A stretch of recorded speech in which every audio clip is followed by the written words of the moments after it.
বন্ধুরা, আজকে আমি বানাবো ডালের বড়া দিয়ে তেঁতুলের টক। কিভাবে বানাবো আপনারা দেখুন, সঙ্গে থাকুন। এর জন্য ডাল বেটে নিয়েছি, আমি স্বাদ মতো নুন দিলাম। 3-4 মিনিট ধরে ভালো করে আমি ফেটিয়ে নেব। ভালো করে ফেটিয়ে নিয়েছি, ফেটিয়ে নিয়ে এবার কালো জিরেটা দিয়ে ভালো করে ফেটিয়ে নেব। কড়াই আমি তেল দিয়ে দিয়েছি। এবার বড়াগুলো আমি একে একে ভেজে নেব।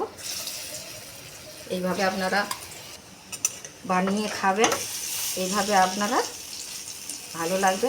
হয়ে গেছে এক পিঠ উল্টে দিলাম, আমি ভাজা হয়ে গেছে। এবার আমি বড়াগুলো আমি তুলে নেব। তেলের মধ্যে আমি দিয়ে দেবো 5 ফোড়ন। তেঁতুল গুলে রেখেছিলাম, তেঁতুলের পাল্পটা আমি ছেঁকে দিয়ে দিলাম। এবার এই তেঁতুলের পাল্পের মধ্যে 1 বাটি জল দিয়ে দিলাম 1/2 চামচ হলুদ গুঁড়ো, স্বাদ মতো নুন দিলাম, 2-4 ফোঁটা সর্ষের তেল দিলাম, 6 চামচ আমি চিনি দিলাম। তেঁতুল একটু চিনিটা বেশি করে দিতে হবে। এবার আমি ভেজে রাখা বড়াগুলো আমি দিয়ে দিলাম। আপনারা চাইলে কাঁচা তেলে তেঁতুলেরও বানাতে পারেন। হয়ে গেছে, এবার আমি নামিয়ে নেব।